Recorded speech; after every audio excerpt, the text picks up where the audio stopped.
All right, let's get right into it. We've got a quick news brief for you today, and it's a big one. We're talking about a major development right at the intersection of AI and your personal health. We're honing in on a really key announcement from one of the big players in AI. And look, this could be something that fundamentally changes how every single one of us gets information about our own health. Okay, so first things first, let's just lay out the core facts of the story. This is what we know right now, based on what's been officially released.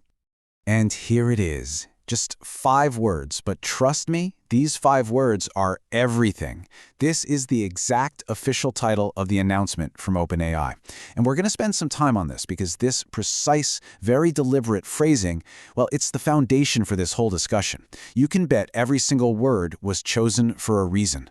So let's break it down. Super simple. The who, OpenAI. The what, that carefully worded announcement we just saw. And the when, February 5th, 2026. These are the basics, right? This is our factual anchor before we dive into what it all could actually mean. All right, so we've covered the what. Now let's get to the important part, the so what. Why should you care? We're going to really unpack the language in that announcement to understand why this is such a significant move, and frankly, why it's a very, very big deal. Let's start with that first word, navigating. This choice of word is absolutely critical. It doesn't say diagnosing or treating, it says navigating. That suggests a role as a helper, right? A guide. It feels like a really strategic move to avoid claiming to be a medical expert because, that would come with a whole world of legal and regulatory headaches. Okay, next up, health questions. Think about that. This isn't just any old data we're talking about. These are some of the most personal, most urgent, and highest stakes questions a person can possibly ask. And that context is exactly why putting AI in the middle of it is so, well, it's so noteworthy and honestly incredibly sensitive. And, of course, there's the tool itself, ChatGPT. We all know it's a powerful language model, really good at understanding context and having a human-like conversation. So you put those 3 things together, navigating, health questions, and ChatGPT, and suddenly you've created this potentially transformative and, yeah, let's be honest, deeply controversial new dynamic. So let's zoom out for a second. Let's talk about the broader context here. How does this new idea really stack up against how most of us find health information today? And this really lays out the potential shift, doesn't it? I mean, on the left, you've got the reality for so many of us, right? You Google a symptom, and bam, you're sent down this crazy rabbit hole of scattered, totally unverified, and let's be real, super anxiety-inducing search results.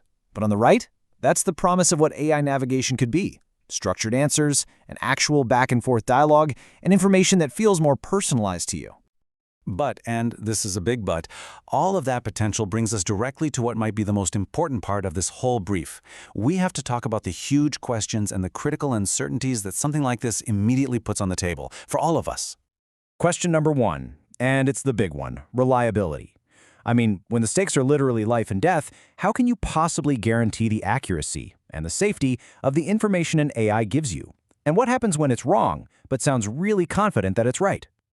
And that leads right into the next obvious question, privacy. What happens to our most private, most sensitive health data when we start typing it into a chat window?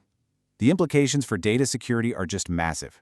Trust here isn't just important, it's everything. So, here's the core dilemma, right? Is this thing a genuine tool to empower patients and give them more control? Or does it risk becoming a super powerful new pipeline for dangerous medical misinformation? The line between those two outcomes could be razor thin. And finally, think about the whole healthcare system.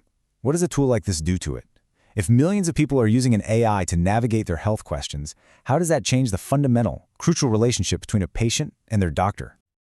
Okay, so with all these questions hanging in the air, where do we go from here? What does this announcement really mean for the future of how we handle our own health information?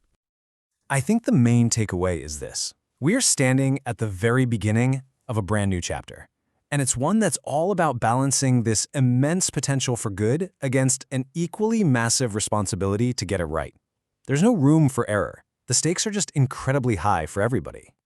And so, that leaves us with this final big question to chew on. Are we witnessing the start of a genuine revolution in personal health management? Or are we just taking a huge leap into totally uncharted territory with consequences that are still completely unknown? That right there is the central question we'll all be watching unfold.